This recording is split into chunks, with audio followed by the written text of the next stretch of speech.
예수님, 오늘은 요한복음 29번째 시간입니다. 성부와 성자와 성령의 이름으로 아멘. 요한복음 29번째 시간이고요. 오늘 할 내용은 이제 16장 최후의 만찬 때가 13장부터 시작해서 17장까지 이어지죠. 근데 13장, 14장까지가 처음에 이제 쓰여졌다가 바로 18장으로 일어나 가자. 그리고 이제 올리브 동산에서 이제 이야기가 이어지는데 이것으로는 조금 부족한 것 같다. 라고 해서 더 15, 16, 17장이 첨가가 된 듯한 그러한 구조를 가지고 있죠.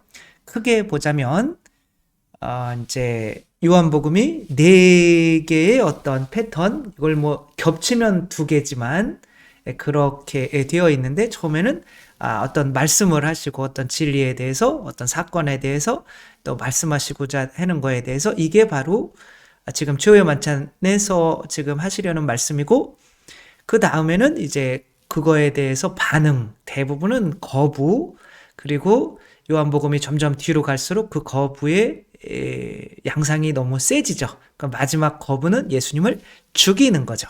그렇게 말씀하신 예수님을 이제 가룟 유다가 배반하고 유다인들은 이제 죽이고, 그 다음에는 이제 표징이 나타나죠. 그렇게 말씀하신 거를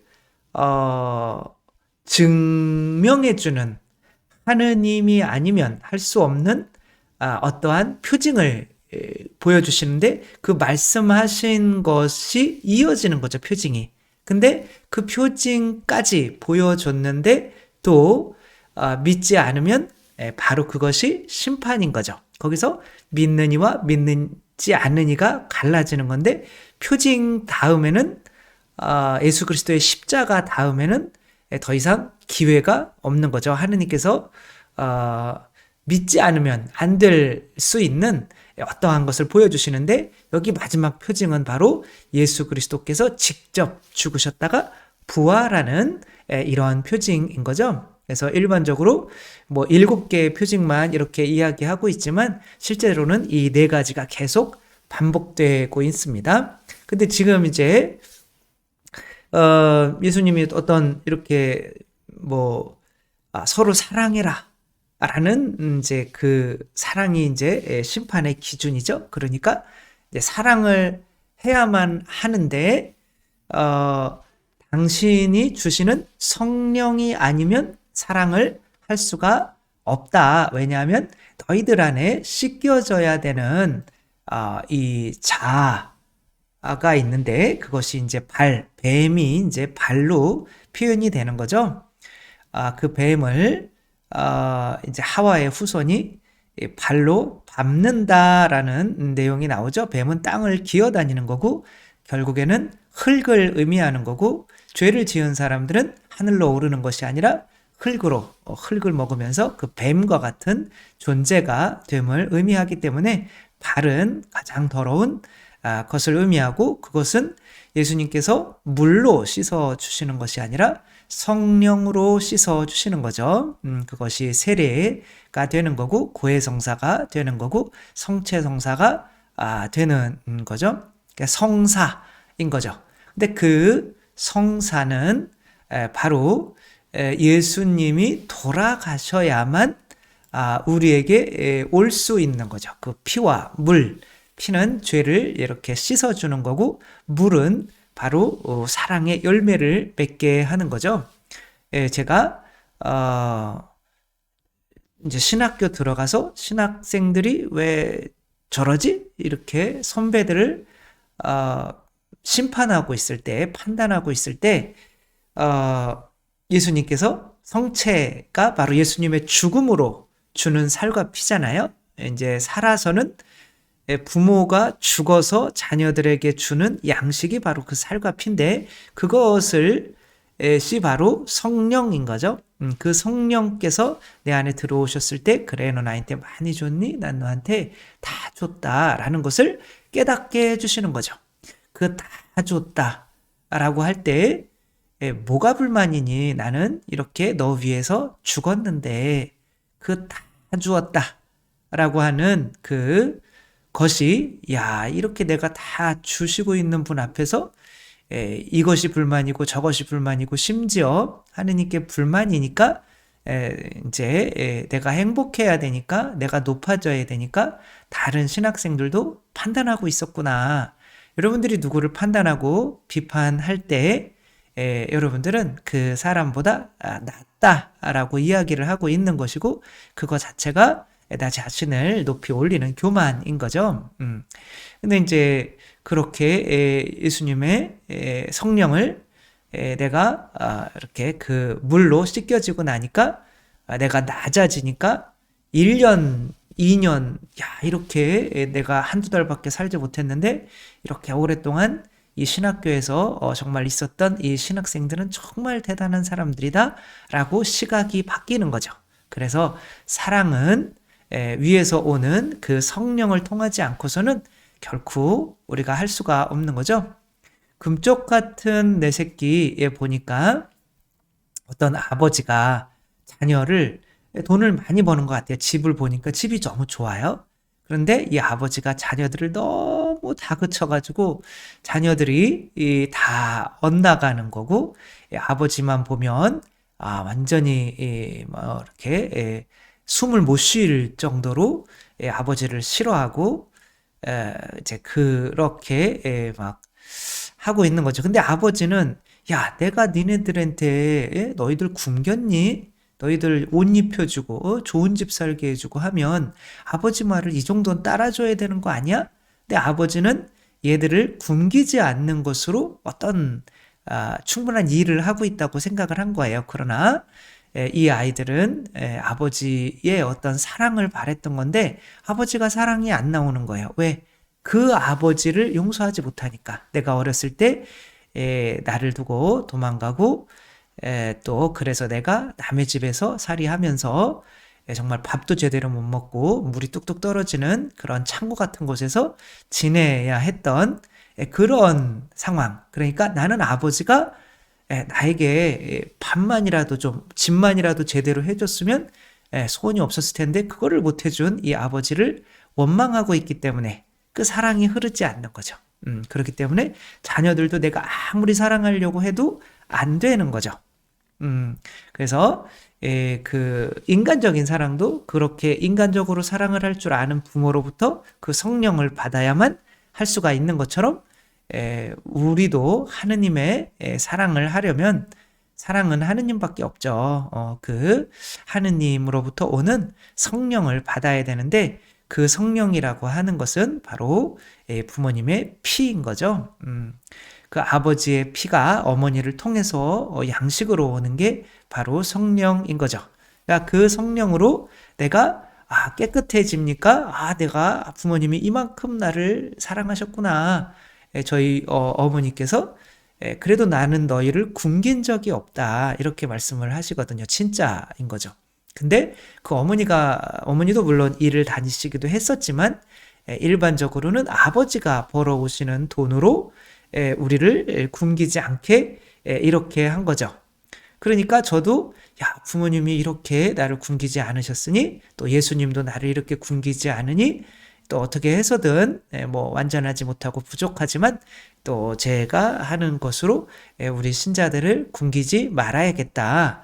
그렇게 해서 하는 게 사랑인 거지. 신자들이 이뻐서 물론 안 이쁘다는 얘기는 아니지만 신자들 때문에 내가 사랑하는 것이 아니라 하느님께서 나를 이만큼 사랑해 주셨기 때문에 그 은혜에 내가 배은망덕하지 않기 위해서 사랑하게 되는 거죠. 따라서 부모를 공경해라. 이것도 사랑이잖아요. 자녀가. 근데 그 자녀가 부모를 공경해라 라고 하는 그 명령은 하느님이 주시는 명령인 거죠. 그러니까 부모가 정말 사랑을 받기 위해서는 자녀를 하느님을 사랑하는 사람으로 만들어야 부모를 공경할 수 있는 사람이 되는 거죠. 그런데 그래도 너희들 내가 너 사랑하니까 너희들 학원 가서 공부 열심히 해서 돈 많이 벌면 분명히 얘가 부모에게도 잘할 거야. 천만의 말씀인 거죠. 부모만으로 사람이 사랑을 할 수가 없는 거죠. 예수 그리스도로부터 하느님으로부터 성령을 받아야 그 성령만큼 사랑할 수가 있는 거죠. 따라서 제가 부모님을 공경하고 신자들을 조금이라도 사랑한다면 그것은 그 분들의 어떤 이 모습을 보고 사랑하는 것이 아니라 하느님의 계명, 그것이 바로 성령으로 내가 받은 성령으로 내가 받은 사랑으로 오는 그 성령 때문에 사랑하게 되는 거죠. 그래서 예수님께서 내가 주는 너에게 그 성령을 받지 않으면 사랑이 불가능해. 그래서 내가 너희들을 그 이기적인 마음인 거죠. 우리 안에 있는 그것을 죽여주려면 내가 죽어야만 해. 라는 것을 13장에서 이제 예수님 십자가의 어떤 표징의 의미를 알려주는 거잖아요.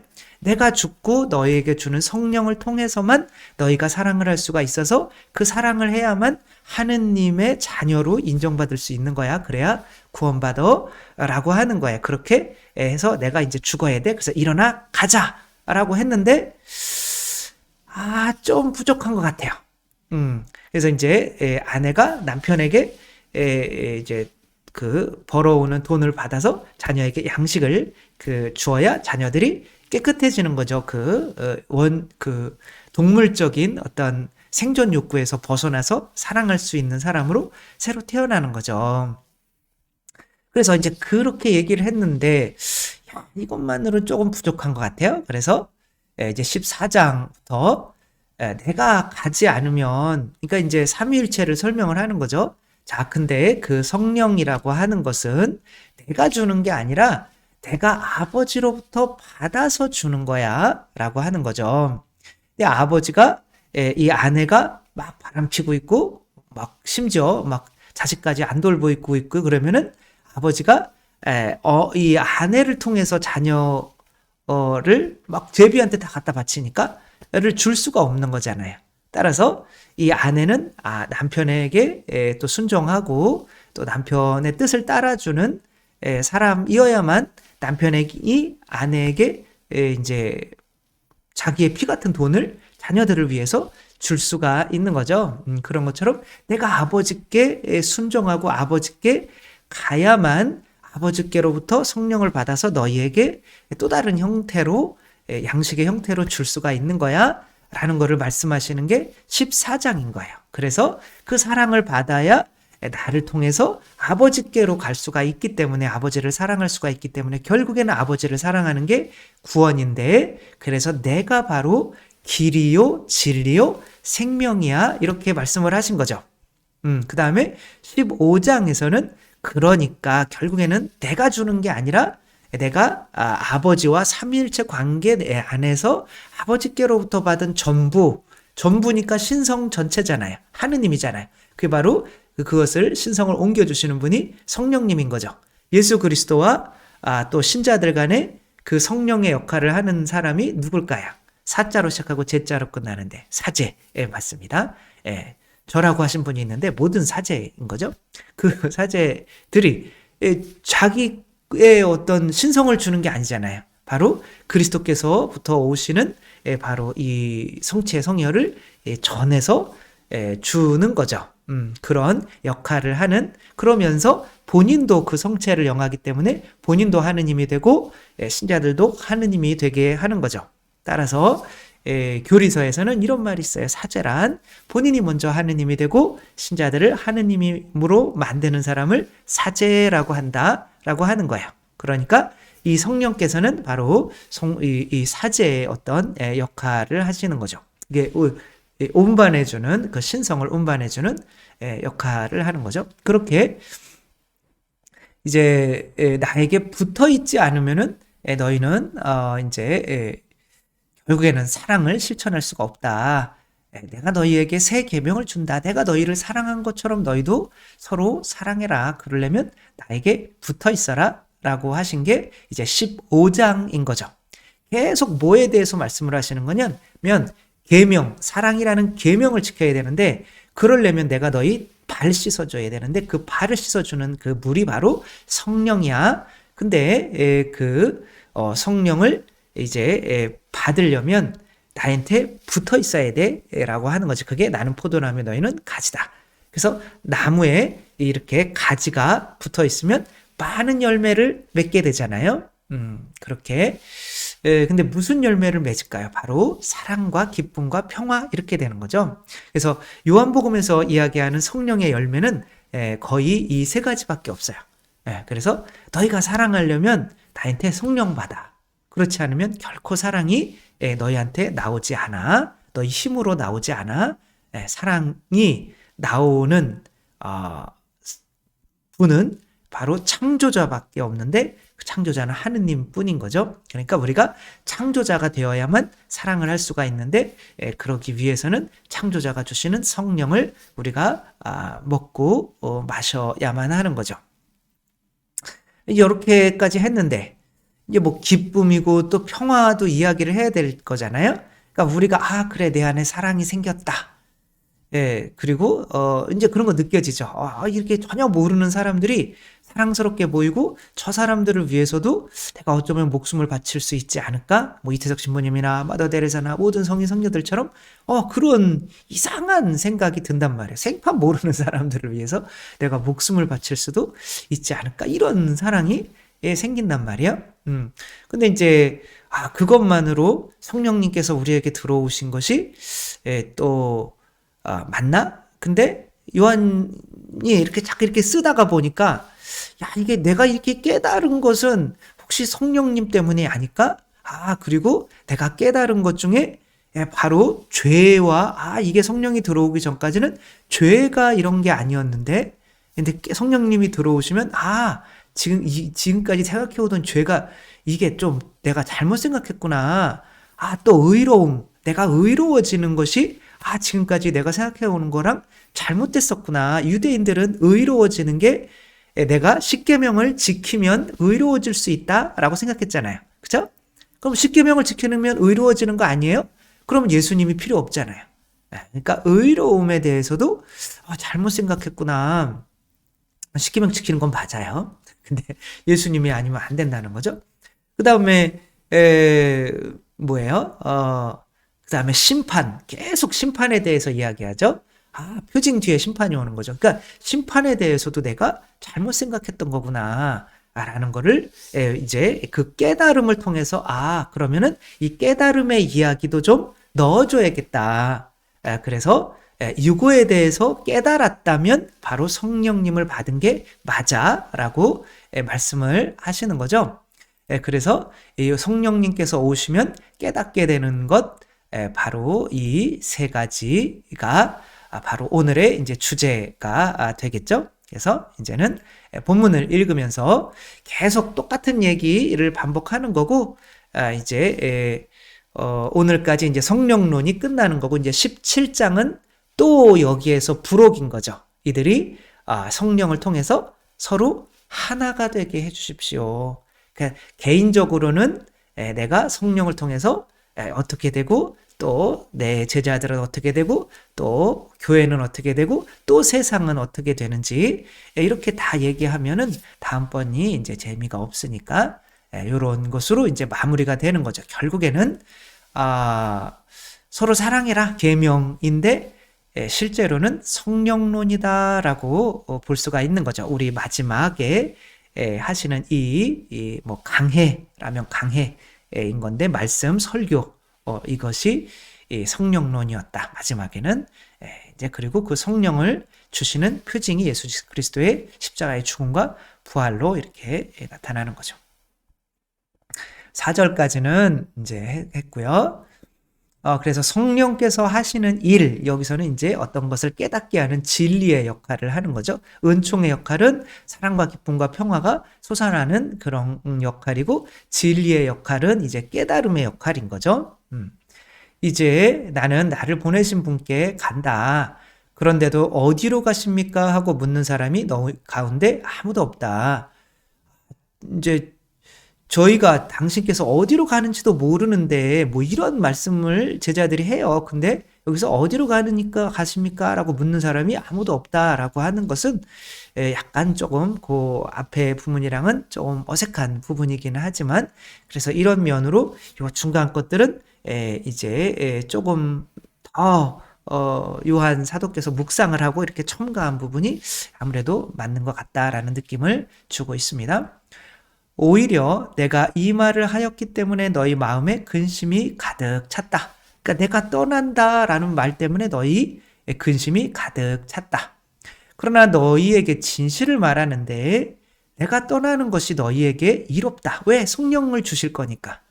그러니까 지금 예수님이 떠나야만 성령을 주실 수 있다는 게 이제 이해가 가야만 이 이야기가 이해가 가는 거죠. 내가 떠나지 않으면 보호자, 여기 파라클리토스, 그러니까 보호자. 이제 파라 그러면은 이제 주의 옆에서 클레오, 클리토스 그러면 이제 부르는 옆에서 으쌰 해주는 그런 응원해주고 보호해주는 분이란 뜻인 거예요. 성령님께서 너희에게 오지 않으신다. 그러나 내가 가면 그분을 너희에게 보내겠다. 그러니까 아내가 남편에게 가지 않으면 그 성령이 오지 음식이 오지 않는 거죠. 뭐 이런 거는 어디 보자. 그 예수 가나의 혼인 잔치에서 나타나죠. 이제 예수님이 이제 아버지의 모습인 거고 성령님을 주시는 아버지의 모습인 거고 이제 또 예수님은 성모님의 모습인 거고 성령님은 여기서 포도주로 나타나는 거죠. 포도주가 없으면 이제 잔치가 끝나요. 기쁨이 없어져요. 평화가 없어져요. 다 끝나버려요. 사랑도 없어지는 거예요. 그런데 이 성령님을 주기 위해서는 성모님은 일단 이 혼인잔치의 사람들을 떠나야 돼요. 그래서 예수 그리스도께 어떤 믿음의 당신을 사랑합니다. 당신의 자비를 믿습니다. 라고 하는 것을 보여줘야 돼요. 신앙 고백. 나는 아직 때가 이르지 않았다. 그러나 당신은 좋은 분이잖아요. 나한테 다 주실 수 있는 분이잖아요. 저 자식들이 그냥 내가 돈만 갖다 주면은 맨날 PC방에 간다. 그래도 당신은 그래도 또 주실 분이잖아요. 그래서 엄마가 얘들아 와라. 아빠가 용돈 준댄다. 이렇게 한 거죠. 그러니까 아빠가 나를 이렇게 나의 자비를 믿다니. 아담과 하와가 쫓겨난 이유는 뭐예요? 자비를 믿지 않았기 때문에 그런 거죠. 단순히 선악과 따먹었다? 물론 뭐 그것으로 이어지는 거긴 하지만 여러분 하느님 나라에서 뭐 사과 잘못 따먹었다고 쫓아내면 그것은 천당이 아니라 지옥이죠. 그렇게 쫓겨난 이유는 그래도 아담아 너 어디 있느냐? 그래서 나타나서 죄송해요. 그러면 끝나는 건데 아담이 하느님을 무서운 분, 나를 사랑하지 않는 분으로 여겼기 때문에 숨고 끊임없이 숨었기 때문에 자꾸 숨다가 보면 더 어두움, 그게 곧 지옥이 되는 거죠. 우리는 하느님께서 진짜 우리에게 해주신 그 사랑 앞에서 나중에 진짜 설 수가 없게 돼요. 어제 성시간을 했는데 거기에 이제 십자가 얘기를 해요. 그때 정말 많은 분들이 우시면서 저렇게 사랑해 주신 분 앞에서 내가 불만을 가지고 있었구나. 그래서 정말 하느님 앞에 설 수 없는 나의 모습을 느끼게 돼요. 그러면 이제부터는 정말 그분에게 서기에 합당한 사람으로 좀 한번 살아봐야겠다. 이런 생각이 들게 되거든요. 그래서 그런 얘기는 많이 했었죠. 우리가 이렇게 그리스도의 옷을 입고 제가 그리스도입니다. 라고 했지만 정말 나에게 살과 피를 내어주시는 분 앞에서 정말 감사해서 이제 평생을 내가 이 다른 열매를 맺기 위해서 내 자신을 이렇게 내어놓는 삶을 살지 않았다면 마지막에 에사우 곧 나를 위해서 껍데기가 벗겨지신 그분 앞에 설 수 있는 힘이 없다는 거. 우리는 이 세상에서 그분 앞에 설 수 있는 힘을 얻기 위해서 이 세상에서 열매를 그분께 붙어 있고 그게 이제 기도인 거죠. 그렇죠? 그리고 기도에서 얻은 그 성령으로 계속 사람 많은 영혼을 내가 구원을 해서 그분 앞에 제가 죄송합니다. 제가 당신으로 살았지만 이거밖에 못했습니다. 정말 죄송합니다. 용서해 주세요. 그래도 당신이 사랑이시니까 당신 나라에 살게 해주세요. 이렇게 예수님을 만나러 가는 게 우리 일생이라고 했잖아요. 그쵸? 그래서 끊임없이 또 그런 게 나와요. 제가 당신을 목숨까지 바치겠습니다. 당신을 사랑하겠습니다. 네가 나를 사랑하겠다고? 천만의 말씀, 성령이 너희 안에 들어오지 않으면 너희는 내 앞에 설 수 있는 자격을 가질 수가 없어 라고 이렇게 말씀을 하시죠. 따라서 예수님께서 아버지께 가서 성령을 보내오시는 것처럼 이제 내가 떠나는 것이, 십자가에 못 박혀 죽는 것이, 그게 곧 아버지께 가는 거죠. 순종하는 거죠. 그것이 너희에게 유익하다. 그래야 성령이 오니까. 그러면 보호자께서 오시면 죄와 의로움과 심판에 관한 세상의 그릇된 생각을 밝히실 것이다. 죄와, 이게 이제 중요한 건데, 지금까지는 죄는 선악과를 따먹은 게 죄라고 여겼잖아요. 그 다음에 내가 선악과를 따먹고 무화과 잎으로 내 자신을 가리는 게 하느님 앞에서 설 수 있는 의로움이라고 생각했잖아요. 그러면 내가 그렇게 심판을 이길 수 있다. 내가 하는 행위로. 결국에는 여기에 들어간 것이 바로 바리사이 율법학자들이 말하는 행위. 우리는 내가 율법을 지킴으로써 내 죄에서 벗어날 수 있고, 또 율법을 지킴으로써 내가 의로워질 수 있고, 율법을 지킴으로써 심판을 이길 수 있다는 이런 바리사이적인 것에서 벗어나게 된다는 거죠. 그러나 성령을 받으면 그게 아니었구나. 성령이 아니면 내가 율법을 지킬 수가 없는 거였구나 라는 것을 깨닫게 되는 거죠. 한번 보면 우리들은 이제 성령을 받은 사람이니까 이렇게 그 세리와 바리사이를 이제 이해할 수가 있게 되는 거죠. 바리사이가 성전에 들어와서 주님, 저는 매일 미사하고 묵주기도 20단씩 꼭 하고 일주일에 2번 단식하고 11조 꼭 내고 가난한 사람들 도와주고 제가 가장 보잘것없는 형제들에게 많은 일을 해줬습니다. 하느님 감사합니다. 그러니까 이 정도 했으면은 제가 구원받을 수 있는 거 아닌가요? 너는 지옥이야. 이런 걸 이해를 하셔야 되는 거죠. 그렇죠? 그리고 그거는 내 행위에 구원을 두는 거잖아요. 근데 착한 행위를 한 번도 안 하고도 구원을 받을 수 있을까요? 없을까요? 당연히 받죠. 그러니까 내 구원이 내 행위에 달린 게 아닌 거거든요. 그러니까 잘못 생각하는 거죠. 성령님이 오시기 전까지는.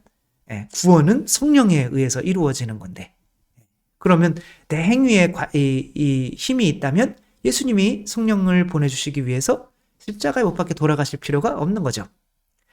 착한 행위 한 번도 안 했는데 어떻게 천당에 가요? 이런 분들은 아직 성령을 받은 게 아니에요.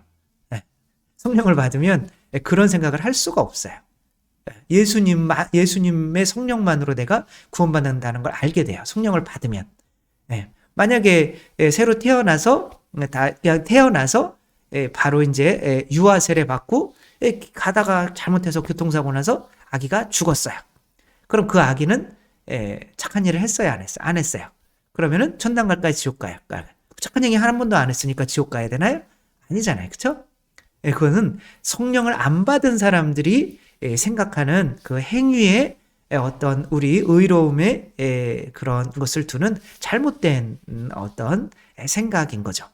그러나 지금 우리 교회 안에서도 그런 게 성체를 버젓이 영하면서도 내가 이렇게 레지오 같은 데에서 이렇게 묵주기도 몇 단 했다 그러면 그거보다 내가 덜한 사람, 다른 사람 연도를 내가 더 많이 했어, 그런 거로 내가 약간 우쭐해지는 사람들은 성령을 안 받은 사람들인 거야.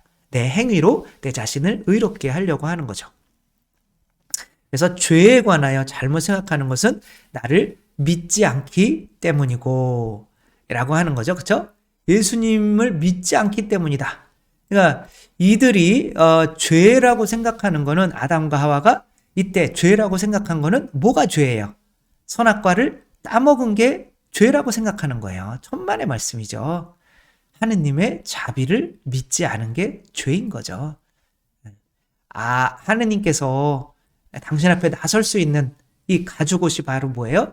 바로 당신의 아들을 죽여서 우리에게 입혀주는, 우리도 그리스도입니다. 그러니까 그리스도로 좀 봐주세요. 이거 아니면은 내 힘으로는 의로워질 수가 없어요. 라고 하는 거죠. 우리가 죄 짓는 거로 하늘나라에 못 간다? 천만의 말씀이에요. 그 고해성사를 안 보는 거, 하느님의 자비를 안 믿는 거, 성태성사를 안 하는 거, 그게 죄인 거죠. 그러니까 부모한테 죄가 내가 10만 원 훔쳐가지고 PC방에 다 이렇게 했단 말이에요. 그러면은 하느님의 부모의 자녀가 될 수 없는 죄는 뭐예요? 10만 원을 훔쳐간 건가요? 아니죠. 그것 때문에 부모가 용서하지 않을 거라고 생각해서 가출을 해버리는 게 죄인 거죠. 하느님의 자비를 믿지 않는 게 죄인 거지, 우리가 짓는 그 죄 자체는 그냥 아무것도 아니에요. 하느님한테는. 그렇게 죄에 대한 생각이 바뀐다. 하느님의 자비, 그게 곧 예수 그리스도잖아요. 그렇죠? 아드님 이 껍질을 벗겨서 껍질이라고 하니까 좀 이상하지만 가죽옷을 우리에게 주신 그런 것을 믿지 않으니까, 그 가죽옷이 뭐예요? 성령이죠. 그렇죠? 그 성령을 받아봤으면 지금까지 죄라는 거는 내가 이렇게 자잘하게 많이 지었던 이게 죄가 아니라 하느님의 자비를 지금까지 믿지 못하고 고해성사를 볼 용기를 내지 못했던 게 바로 이게 죄였구나. 결국에 그 죄의 근원은 내 자존심이라는 것이 있는 거죠. 그게 보이기 시작하는 거죠. 성령을 받으면. 내 죄가 나 자신이라는 거, 자아라는 게 보이기 시작하는 거죠.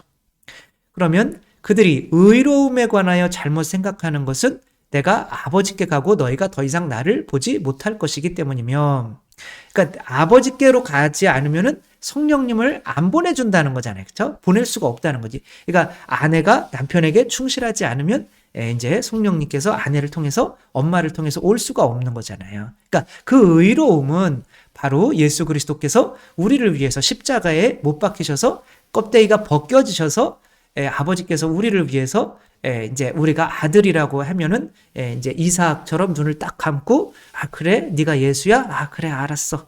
내 자비를 믿었구나 라고 하면 의로워지는 거죠. 의로움이라는 거는 하느님 앞에 설 수 있는 힘인 거예요. 이제 빚이 없다라고 하는 게 의로움이에요. 이제 빚이 없어지는 게, 얘네들은 이제 의로움을 내 행위로, 묵주기도 하는 거로, 미사 나오는 거로, 어떤 선행을 하는 것으로 내가 그거를 이제 인본주의인 거죠. 불교인 거죠. 내 힘으로 의로워질 수 있다. 부처가 될 수 있다. 라고 하는 건데, 너희들은 너희 힘으로는 의로워질 수가 없어. 모기가 아무리 막 발버둥 친다고 하더라도 예수님이 되나요? 그럴 수가 없죠. 죽었다가 새로 예수님으로 태어나야만 하는 거죠. 그렇게 성령님을 받으면 내 힘으로는 의로워질 수 있는 게 아니구나. 내 행위는 진짜 아무 가치가 없는 거구나. 그러면 선행을 할 필요가 없나요? 천만의 말씀이죠. 내가 그리스도라고 믿는데 어떻게 그리스도라는 행위가 안 나오겠어요? 그거는 다른 거죠. 내가 행위로 하느님의 자녀가 되려고 하는 거랑, 옆집 애가 자꾸 자식인 것처럼 아빠 엄마 하면서 아빠 엄마 나 공부 잘했죠? 막 이렇게 성적표 들고 오고 그러면은 사랑스러워요? 무서워요? 무섭잖아요. 옆집 애가.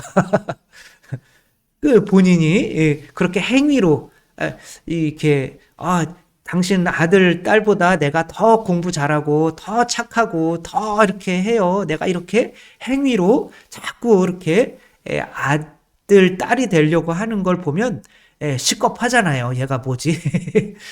그런 것처럼. 그러니까 아들, 딸로 아무 행위도 안 해도 이미 인정을 받았다는 이제 그런 마음이 있어야 그냥 얘는 공부도 못하고 옆에 애보다 멍청하고 심부름도 잘 안 하고 그래도 내 애잖아요. 왜? 내가 낳았으니까. 그렇게 하느님의 자비로 내가 의로움의 옷을 입었다. 의로우신 분은 예수 그리스도밖에 없다. 나는 이미 성체를 영하면서, 세례받고 성체 영하면서 예수 그리스도가 됐다. 착한 일 안 해도, 아무것도 안 해도, 숨만 쉬고 있어도 예수 그리스도가 됐다. 괜히 내가 착한 일 한 것 때문에 다른 사람들한테 자랑할 필요가 없고 나보다 못하는 사람을 심판할 필요도 없다. 왜? 내가 잘나서 하는 자녀가 된 게 아니니까. 내가 어떤 행위로 한 것이 아니니까. 그러니까 이 상태가 되면 아무도 더 이상 심판할 수가 없어져요. 왜? 내가 잘한 게 있어야지. 나는 오로지 그분의 은총으로 하느님의 자녀가 됐으니까. 그래서 내가 내 행위를 어떻게 좋게 여겨서 누군가를 판단하고 있으면 아직은 진정으로 성령님을 받았다라고 이야기를 할 수가 없다라고 하는 거죠. 그래서 성령님을 받으면 어떠한 변화들이 일어나는지에 대해서 이야기를 해줘야 괜히 안 받았는데 받은 척 하며 살게 되잖아요. 그렇죠? 그러니까 요거를 깨닫게 됐다면 반드시 받은 거다라고 여러분이 이렇게 믿게 되면 되는 거죠. 또 그들이 심판에 관하여 잘못 생각하는 것은 이 세상의 우두머리가 이미 심판을 받았기 때문이다. 이거 한번 볼까요? 자, 이 심판은 언제 이루어지는 건가요? 이미 이들이 선악과를 따먹고 하느님을 이렇게 두려워하게 된 상태는 이미 그 뱀이 이제 세상의 우두머리잖아요. 뱀이 자이기도 하지만 사탄이기도 하잖아요. 그 뱀이 그리고 이 세상이기도 하잖아요. 이 세상은 이미 하느님을 등지고 심판을 받아서 지옥에 가기로 이미 결정이 된 거예요. 심판을 받은 거예요. 그러니까 모두가 다 지옥에 가기로 된 건데 거기 안에서 왜 발버둥 치냐는 거예요. 왜 십계명을 지키려고 그러고 왜 너희 힘으로 하려고 하냐고 그러는 거죠. 하느님의 자비를 기다려야지. 예. 그래서 이 심판에 관해서 잘못 생각하는 거는 우리가 여기서 열심히 이렇게 자꾸 불교 분들한테 죄송하지만 그분들 나름대로 이제 믿음이 생기면 저는 구원을 받는다고 생각을 해요. 근데 이제 그냥 내 행위에 어떤 내가 가치를 두며 내가 이렇게 잘하면 부처가 된다. 그러니까 내가 내 스스로의 힘으로 하느님이 될 수 있다. 이들이 이게 한 게 바로 뭐예요? 무화과 잎으로 자기 몸을 가린 거죠. 이게 뭐예요? 행위로. 내가 행위를 이렇게 잘하면 이제 내가 하느님 앞에 심판을 이길 수 있다라고 생각을 하는 거죠. 그러나 성령을 받으면 내가 아무리 착한 행위를 많이 했어도 오로지 하느님의 자비로만 심판을 이길 수 있었던 거구나. 이미 지옥벌에 있었는데 그러면 세리가 앞에서 그렇게 내가 잘했습니다 라고 이렇게 말하지만 그래 너 지옥 아주 무서워 너. 그 다음에 이제 세리 그냥 죄 실컷 짓다가 와가지고 저의 구원은 저의 행위가 아니라 당신의 자비에 있습니다 라고 하며 주님 자비를 베풀어 주소서 라고 하니까 그래 너는 구원. 이게 심판인 거죠. 심판은 이미 모두가 다 지옥 갈 자리가 있었던 거죠. 지옥 갈 처지였던 건데 거기에서 하느님께서 당신의 자비로 당신의 자비를 받아들이는 이만 심판을 이기기 구원을 시켜주는 거죠. 그게 바로 심판인 거죠. 그렇게 심판에 대한 생각을 바꾸어 주는 거죠. 내가 너희에게 할 말이 아직도 많지만 너희가 지금은 그것을 감당하지 못한다. 더 어떤 새로운 성령님이 들어오면 깨달음이 있다는 거죠. 그러니까 아빌라의 데레사 성녀나 소아 데레사 성녀나 아니면은 시에나의 카타리나 성녀는 읽었을 줄도 몰랐어요. 그냥 계시를 받아서 이렇게 쓰게 될 줄. 그래서 쓴 책이 대화인 건데 한 권 딱 썼는데 그것도 문체가 너무 조금 뭐랄까 반복되고 좀 이렇게 많은 글을 써본지 않은 이제 그런 어떤 것이 느껴지는데 그런 분들이 교회 박사예요. 오히려 교회에서 진짜 박사학위를 받은 분들은 박사가 못 돼요. 그러니까 왜 그럴까요? 그분들은 성령을 받으니까 깨닫게 되는 거죠. 사랑을 받으면 하느님이 사랑이니까 사랑이시니까 사랑을 깨닫게 되는 거죠. 그게 박사인 거죠. 그래서 우리가 많은 공부를 하는 것보다 그 사랑이신 성령님이 내 안에 들어오면 더 많은 것을 깨닫게 된다. 그것이 바로 진정한 진리이고 박사라는 거죠.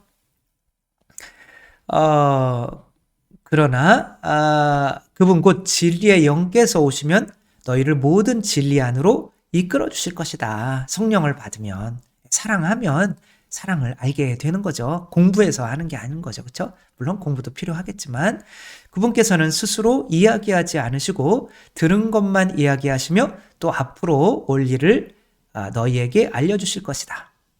뭐 알려주기도 하지만 성령님을 받으면 세상 이치를 알게 되기 때문에 이렇게 살면 지옥 가고 저렇게 살면 천당 가고 이렇게 살면 지구가 망하고 이렇게 살면 애기 안 나면 우리나라가 망하고 뭐 이런 거는 뻔히 보이는 거죠. 그래서 어떻게 해야 될 줄 아는데 이 세상 사람들은 망하는 게 뻔히 보이면서도 그쵸? 그런 것을 깨닫지 못하고 계속 그 길로 가게 되는 거죠. 그래서 요한복음 9장에서 소경의 눈을 띄워줄 때 침을 뱉죠. 그게 바로 성령인 거죠. 그러니까 새로운 창조자로 피조물로 새로 태어나면 이제 성령의 눈으로 이 세상도 볼 수 있게 되는 거죠. 그분께서 나를 영광스럽게 하실 것이다. 나에게서 받아 너희에게 알려주실 것이기 때문이다. 이제 여기서 아버지께 영광을 드리는 것이 어떠한 일인지 알게 되는 거죠. 내 생각대로 이야기하지 않고 하느님께서 이 신자분들에게 어떤 것을 말씀하시기를 원할까라고 기도를 하고 이런 거를 좀 말해주라고 하시는가 보다라고 성령을 받아서 이렇게 내가 어떤 통로가 스피커가 되어줄 때 그것이 바로 내가 죽기 때문에 하느님께 영광을 드리는 일인 거죠.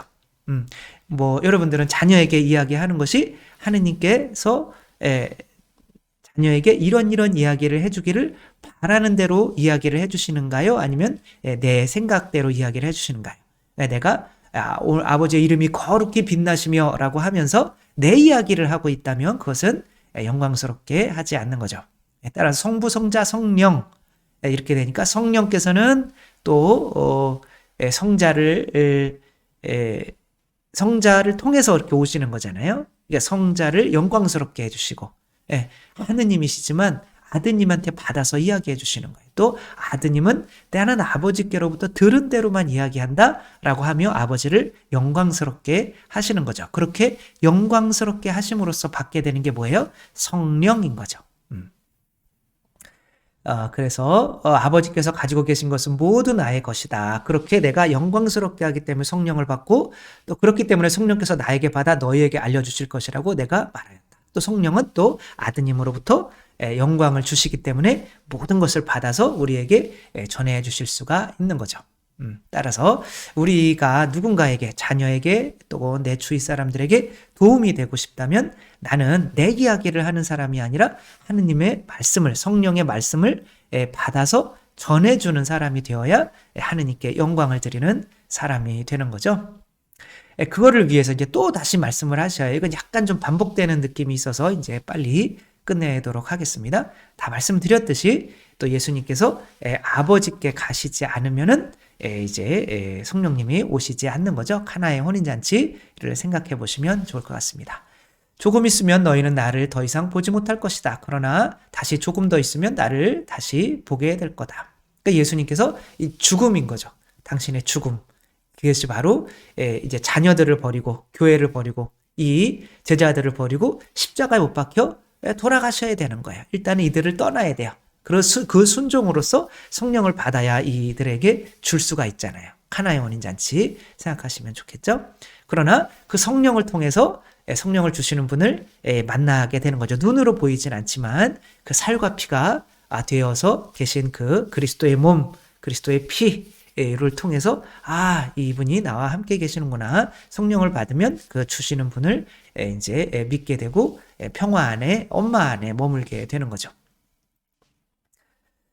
그런데 제자들 가운데 몇 사람이 조금 있으면 너희는 나를 보지 못할 것이다. 그러나 다시 조금 더 있으면 나를 보게 될 것이다.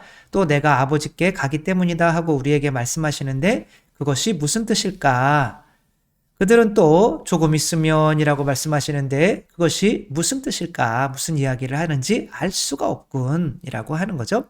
그러니까 아버지한테 계속 가 있을 수가 없어요. 이 조금 있으면이라고 하는 거는 그러면 아이들은 굶어 죽잖아요. 근데 이게 왔다 갔다 하셔야 되는 거죠. 왔다 갔다. 그러니까 아버지께로 갔다가 이렇게 이제 안방에서 둘이 같이 주무시다가 또 거실로 나와서 밥 차려주고 뭐 이런 거죠. 다시 안방에 들어가서 같이 주무시다가 거실로 들어와서 밥 차려주고 이렇게 하는 거죠. 그게 조금 있다가 이 어떤 삼위일체의 이런 뭐라 그럴까 역동성을 의미하는 거죠. 그래서 아빌라의 성녀 데레사는 기도를 그냥 송체조배실에서 열심히 하고 있는 거예요. 어떤 자매님이 그랬더니 자매님 기도 좀 그만하시고 이제 자매들한테 가세요. 이렇게 하는 거죠. 내가 기도만 하면서 이제 그것을 전해주지 않는다면 그것은 아무 쓸모가 없는 거죠.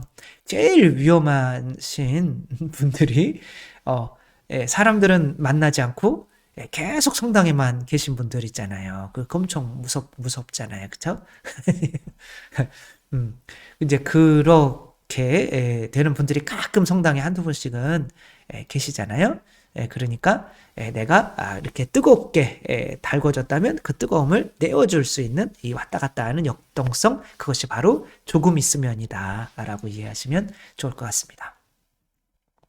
예수님께서 제자들에게 묻고 싶어하는 것을 아시고 그들에게 이르셨다. 조금 있으면 너희는 나를 보지 못할 것이다. 그러나 다시 조금 더 있으면 나를 보게 될 것이다 라고 내가 한 말을 가지고 서로 묻고 있느냐. 내가 진실로 너희에게 말하는데 너희는 울며 애통해 하겠지만 세상은 기뻐할 것이다. 너희가 근심하겠지만 너희의 근심은 기쁨으로 바뀔 것이다. 해산할 때의 여자는 근심에 쌓인다. 진통의 시간이 왔기 때문이다. 그러나 아이를 낳으면 사람 하나가 이 세상에 태어났다는 기쁨으로 그 고통을 잊어버린다. 이제 뭐 제가 신자분들에게 조금이라도 주님께서 주시는 말씀을 받아 전하기 위해서는 이제 강론을 안 하기보다는 그래도 이제 근심을 하는 편이 난 거죠. 이 강론을 어떻게 해드릴까? 그래서 예수님이 십자가에 못 박히시기 전에도 겟세마네 동산에서 근심하시며 그러니까 그것을 하는 게 나은 거예요. 왜? 그래야 아이가 나오니까. 그냥 아예 강론하지 말아야지. 그러면 편하잖아요. 그러나 아무 열매도 맺히지 못하는 거죠. 근데 그 근심 속에서 하느님께 가는 게 바로 기도인 거죠. 나를 살라바치고 그 살라바치는 이 제물을 통해서 성령께서 내려오셔서 나에게 신자분들에게 이런 이야기 좀 해줘라 라고 하며 저도 듣게 되고 저도 살게 되는 거죠. 그렇게 하게 되면 그 이야기를 해줄 때는 마음에 기쁨이 넘치게 되는 거죠. 왜? 이게 내 생각에서 나오는 이야기가 아닌 걸 알기 때문에 나 자신도 주님에 대한 어떤 믿음이 그리고 이분께서 나에게 어떤 기도를 할 때마다 어떤 새로운 것을 주신다는 것이 믿어지기 때문에 기쁠 수밖에 없는 거죠. 따라서 우리가 누군가에게 주고 싶어하는 마음이 있어야 되고 그러면 내 자신이 이제 해산하는 고통, 기도를 해야 되고 그러면 이제 기쁨을 얻게 되는 거죠. 그런 기쁨은 아무도 너희에게서 빼앗아갈 수 없을 거다. 그때가 되면 너희가 나에게 아무것도 묻지 않을 것이다. 그냥 알아서 알려주셔요. 내가 진실로 너희에게 말하는데 너희가 내 이름으로 아버지께 청하는 것은 무엇이든지 그분께서 너희에게 주실 것이다. 결국에는 예수 그리스도의 이름으로 청하는 것은 성령. 첫 번째는 뭐 구하여라 받을 것이다. 두드려라 열릴 것이다. 청하여라 받을 것이다. 근데 그럼 너희 이렇게 아버지가 생선을 달라는데 뭘 줘? 뱀을 주겠느냐? 이러면서 곧 성령을 주시지 않겠느냐? 루카복음에 그러잖아요. 근데 그 성령을 받으면 이제는 뭐가 되는 거예요? 하느님의 자녀가 된 거죠. 자격을 얻는 것이 기도지 이거 주세요 저거 주세요 청하는 게 기도가 아니에요. 하느님은 우리가 뭐가 필요한지 알아요. 그런데 성당에 와서 계속 미사 때 그거에만 집중하고 있어요. 우리의 대학 좀 붙여주세요. 그러니까 그 은총을 주실 수 있는 자격을 얻는 게 기도잖아요. 그러니까 내가 하늘에 계신 우리 아버지에 집중하는 게 기도인 거지. 내가 그분이 나의 아버지구나. 내가 이제 아버지로서 그분에게 영광을 돌리는 일을 해야 되고 아버지 이름이 거룩히 빛나시면 그러니까 이게 기도지. 그러면 그 자격만 되면 그냥 살짝만 생각해도 다 들어주신단 말이에요.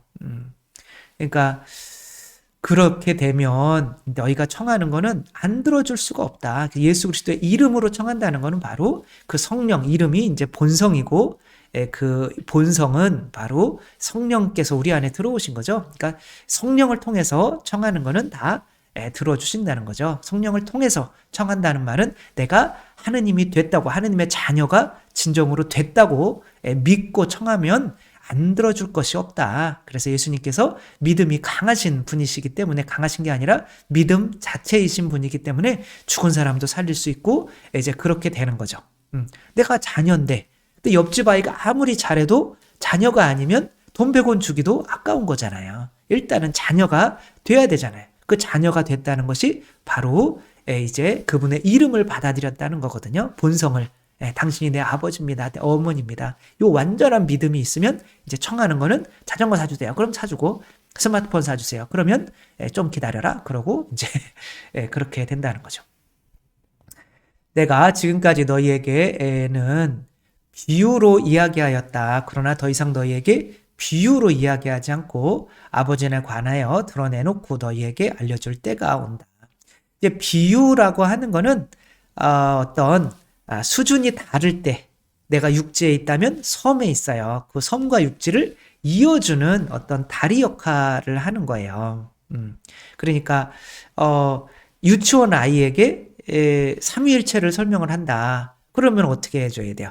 제가 지금 말씀드린 것처럼 뭐 성부, 성자 뭐 이렇게 해서 해줘야 되느냐, 아니면은 아빠, 엄마, 자녀가 이렇게 있는데 거기서 아빠, 엄마 돈 벌어오고 이렇게, 뭐 그것도 안 된다면 뭐 다른 방법을, 더 쉬운 방법을 써야겠죠. 뭐 세입 클로바 이렇게 성 패트릭처럼, 그거는 뭐 신학적으로는 이단이지만 그러나 그런 비유를 쓸 수밖에 없는 거예요. 왜? 그거만 이해하는 수준에 있으니까.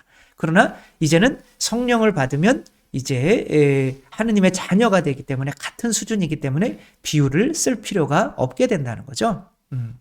그래서 내가 지금까지 너희에게 이런 것을 비유로 이야기하다. 그러나 더 이상 너희에게 비유로 이해하지 않고 이제는 같은 동등한 입장으로 너희를 대해주겠다. 왜? 내가 너희에게 성령 줄 거니까. 근데 아직은 아닌 거예요.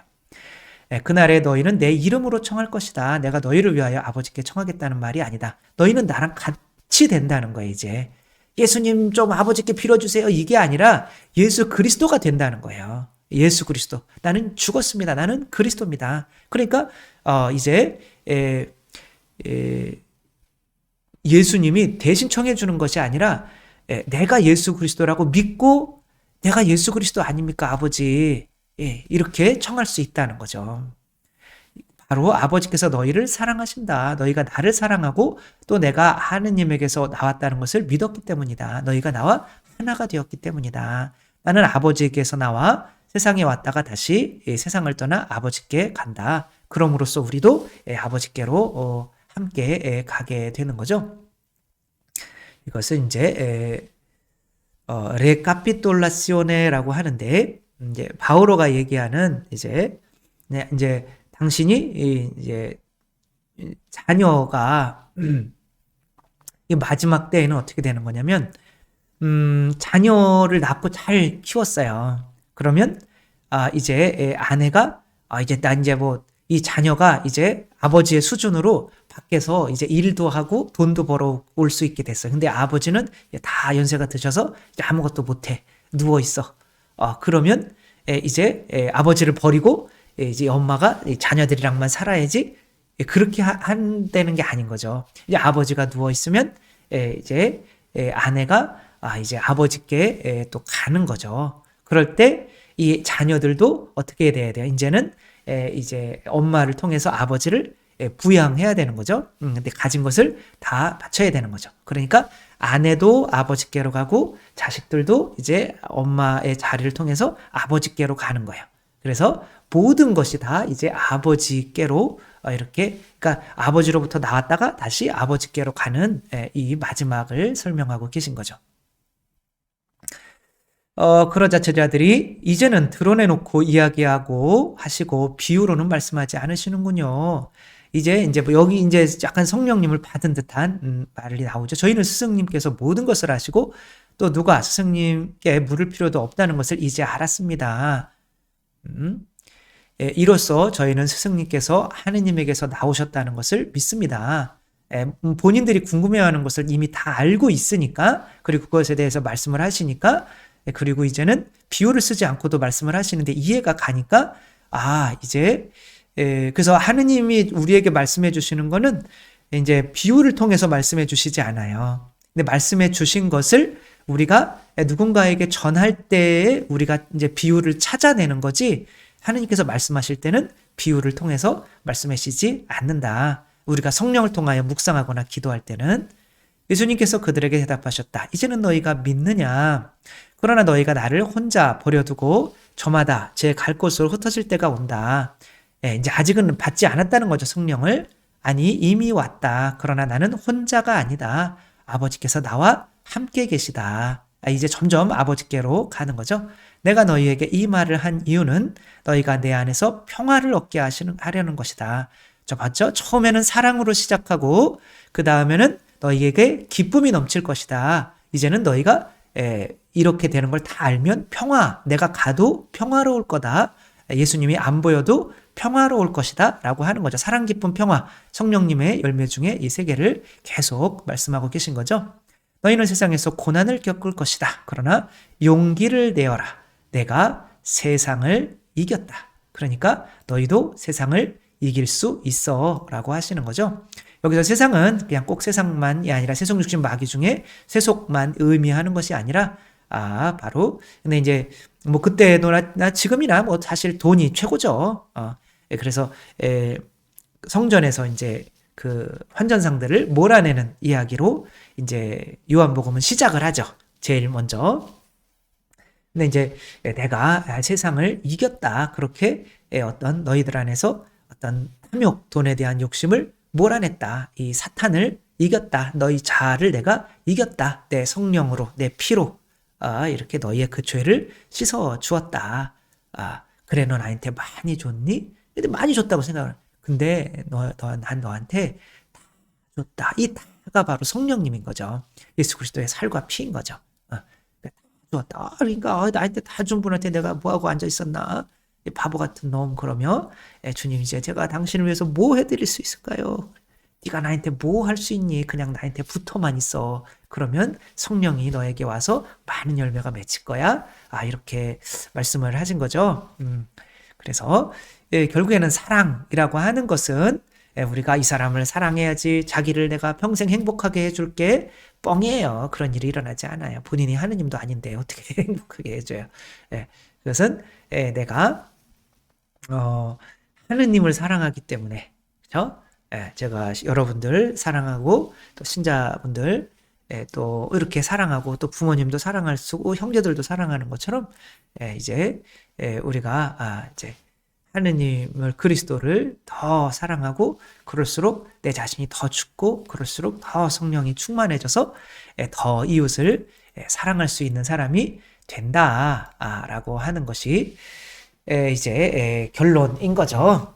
그렇게 예수님의 십자가 앞에서 우리가 이런 모습을 보이지 않게 된다면 이제 그것이 마지막 표징이기 때문에 이제 구원의 가능성은 없어지고 더 어둠 속으로 더 이상은 올 수 없는 가룟 유다처럼 되는 거죠. 예수 그리스도의 죽음 앞에서 우리는 예수 그리스도를 더욱더 사랑해서 내 자신의 옥합이라고 생각하는 향유를 깨워버리고 그분께서 나를 위해서 살과 피를 내어주신 것처럼 나도 내 자신을 그분께 온전히 봉헌할 수 있을 때에 그때서야 비로소 왜냐하면 성령님이 들어올 자리는 내가 죽어야 될 자리거든요. 그러니까 영과 육은 반대거든요. 내가 육이 죽을수록, 세속 육신 마귀가 죽을수록 그만큼 성령님이 가득 차시는 거니까, 그래서 성령님은 항상 불인데 제단에 내려오셔요. 그래서 그 제단에 내가 뭔가를 바칠 때 그걸 태우러 내려오신단 말이에요. 그래서 내가 죽지 않으면 성령께서 오시지 않는 거죠. 따라서 내가 죽는 거라는 거를, 그거는 봉헌이라는 거죠. 그래서 봉헌 생활이 곧 축성 생활이라고 하는 거죠. 우리 모두가 이렇게 결론을 어떻게 내야 되겠지는 모르겠지만, 아무튼 성령께서 우리 안에 오시면 이렇게 일단은 오늘 중요한 거는 깨닫게 된다는 거, 죄가 뭔지, 이전에 생각이 바뀌게 된다는 거, 의로움이 뭔지, 그 다음에 심판이 뭔지, 그거에 대한 생각이 바뀌게 된다는 거 또 이렇게 한번 생각하며 우리 올바른 의로움과 죄와 심판에 관한 그런 성령께서 알려주신 그런 뜻으로 그런 깨달음으로 살아갈 수 있었으면 좋겠습니다. 주님께서 여러분과 함께 전능하신 천주 성부와 성자와 성령께서는 여기 모인 모든 이에게 축복을 내리시어 길이 머물게 하소서. 주님과 함께 가서 복음을 전합시다. 하느님 감사합니다. 성부와 성자와 성령의 이름으로 아멘. 감사합니다. 사랑합니다.